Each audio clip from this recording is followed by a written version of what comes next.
Yo, how's everybody doing today? It's your boy, and I'm back doing another fanboy interview, and this time I got me the Jurassic Park or Jurassic World. Let me double check the box. What is it? Jurassic World. Okay, Jurassic World Hammond Collection, Parasaurolophus. And of course, before we look at the figure, we shall take a look at the box. There we have. I'm gonna move the figure back a little bit. He's a big boy. You see Hammond collection. We got Mr. John Hammond and that amber. We got the JP logo. Parasaurolophus. The side of the box, there's an image of the figure and like a fiery light. The side of the box, that same logo. The back of the box, we have an image there of the Parasaurolophus, along with a very brief bio. Parasaurolophus. The massive Parasaurolophus is captured by engine on Isla Sorna, but not without a fight.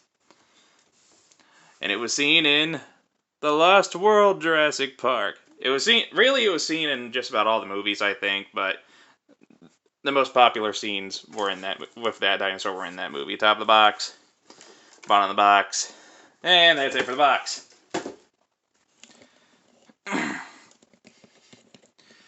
Alright, now let's take a closer look at this guy, the Parasaurolophus.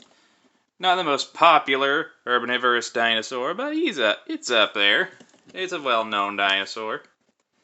The main thing is a lot of people don't know how to say its name. Even right now, I'm not sure if I'm pronouncing it right, the Parasaurolophus. I'm fairly certain that's it, but I'm not sure.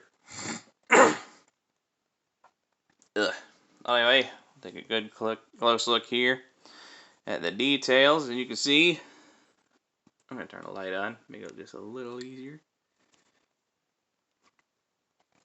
It has lots of nice molded detail. Basically, the Hammond collection is what's replacing the Amber collection. It's just it's just a line of highly articulated, well-detailed dinosaur figures, and yeah, I am definitely grabbing as many of them as humanly possible.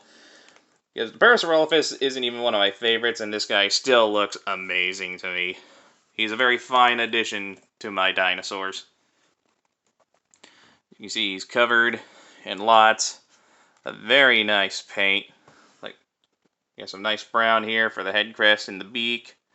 You got some nice orange eyes. Tone that down just a little. Nice palish tan underbelly, lots of nice brown stripage. I like the stripe going down his back. I just wish the orange part continued down his tail. Little bits of brown there on the belly. Very nice touch. One thing I should point out, out of the box, only these 6 front-facing hoof, toe, claw things are painted. These little spurs on the side, as well as all the little claws on his hands, are not painted. I had to take a Sharpie to those. They were just the same color as the skin, which didn't really look that appealing to me, so I decided to just go ahead and fix that. So, super easy fix if you have a Sharpie. All in all, it's a pretty decent looking figure. Now, Posability, the head. I'm going to turn the light back off because I don't think I need it. The head can rotate all the way around. It can look up, about that far, down, that far. There's also some swiveling joint at the base of the neck there. The little arms, they can do a full 360. They can go out not that far. There is some bend at the elbow, as well as some rotation there. Nothing at the wrist, unfortunately. Nothing at the main body. The legs, they can also do a full 360, though I wouldn't recommend it because you might scratch the paint. They can go out about that far. There is knee bend that far forward, that far back. This second joint here, that far back, that far forward, and both joints can rotate all the way around. And nothing at the feet, unfortunately. I wish there was. It really could have benefited from a foot joint. I think the majority of the budget for this figure just went into its size, because it's a hefty figure. At the base of the tail is on a ball joint. One thing I should note, the tail comes packaged separately. It's just a simple matter of lining up the peg, which is super easy, and just clicking it into place. And as far as I can tell, it's in there super securely. And there is a bendy wire in the tail. So, up to about here? Yeah, the end of the wire is about here. You can get some natural looking poses for the tail, to a degree.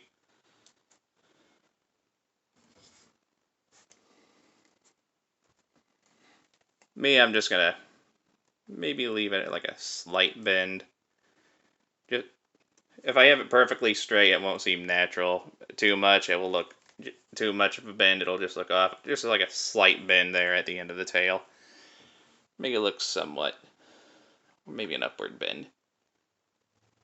Yeah, that'll work. Too much. Maybe there we go. Just a slight bend. So yeah, he's not the most posable figure, but you know, you can get a few decent poses out of him. Me personally, I like to put him either on all fours like this, kind of a natural look. Or you can stand him up on his hind legs, because realistically, I do believe this dinosaur did have the ability to walk on all fours and or its hind legs. I don't know if history has yet proven which it preferred, if it did have a preference for how it walked, but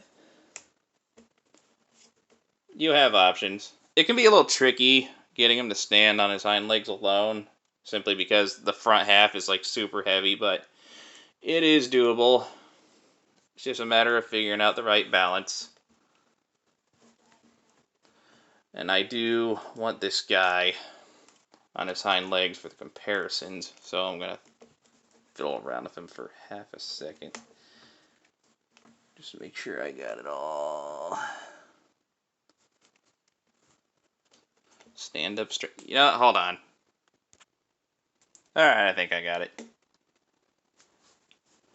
Now, for size comparison, I'm going to raise the camera a bit because he is a big boy. He's currently the biggest dinosaur figure I have. That'll probably change with the next wave of the Hammond collection figures. Anyway, here he is next to one of the Amber collection Velociraptors. And I had no idea that they were going to be... He's still a decent size, but I thought they were going to be a lot bigger compared to these Amber collection Raptors. But I was wrong. The Raptors are like freaking huge compared to them, so that is not... If you are a size nut, if you are a size or a scale nut, the Amber collection Raptors will not do it. You will have to invest in the in that Hammond collection Raptor, which is about half the size, more accurate compared to that. So personally, it doesn't bother me. I prefer the slightly larger, more detailed Raptors. And currently, the only Hammond collection Raptor is the first movie Raptor, so unless they come out with this guy in that size, I'm not going to bother with it. I'm not even sure if I'm going to grab the current Hammond collection Raptor. Alright, what else? Oh, here it is next to the Amber collection Pteranodon. The Pteranodons were a decent size in the movie, so this might be accurate to how big they would have scaled with each other in the movie. I'm not too sure. Here it is next to the only other large herbivore dinosaur figure I have, the beast of the Mesozoic, Parasaurolophus, and you know, I'm not a dinosaur. I'm not that much. I know a decent amount about dinosaurs, but I'm not exactly what you call an expert. But I do believe that if you were to take a Parasaurolophus and compare it right next to a Parasaurolophus in real life, I think this is how they would scale with each other. I think that's fairly close. If not 1-to-1 size-wise, it's definitely fairly close. And just because, here it is with the next figure I will be reviewing, the Baryonyx from the Hammond collection.